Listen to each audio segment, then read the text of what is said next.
পেছন থেকে হাত বাঁধা এক তরুণীর নিথর দেহ পড়ে আছে মাঠের ধারে। পাশেই মাটির ওপর আরেকটি তরুণের রক্তমাখা শরীর। পাকিস্তানের বেলুচিস্তান প্রদেশের এই দৃশ্য এখন সামাজিক যোগাযোগ মাধ্যমে ভাইরাল। স্থানীয় জনগণ বলছে, প্রেম করাই ছিল তাদের অপরাধ, আর সেই অপরাধের বিচার করেছে নিজের ভাই, মা ও প্রতিবেশীরা।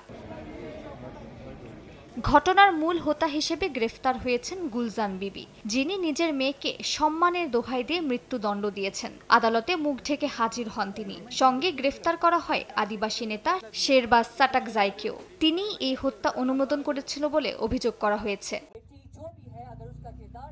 মানবাধিকার সংগঠনগুলোর দাবি, এই হত্যা শুধু একটি পারিবারিক ঘটনা নয়, বরং গোটা সামাজিক ব্যবস্থার ব্যর্থতা। কোয়েটা প্রেস ক্লাবের সামনে দিনভর বিক্ষোভ চলে। বিক্ষোভকারীরা বলেন, কোনো হত্যাকাণ্ডকেই ন্যায্যতা দেওয়ার সুযোগ নেই। এই হামলায় লড়ছেন করাচি ভিত্তিক আইনজীবী জিবরান নাসির। তিনি বলেন, ভিডিও ভাইরাল না হলে হয়তো কেউ জানতেও পারত না এই হত্যার কথা।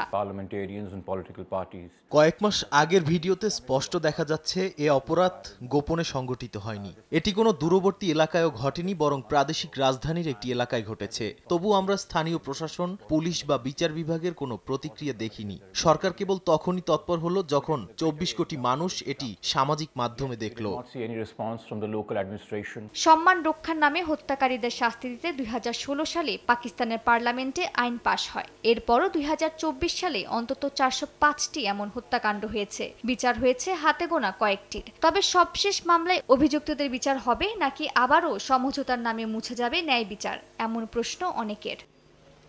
মালিহা সুহরওয়ার্দী, সময় সংবাদ।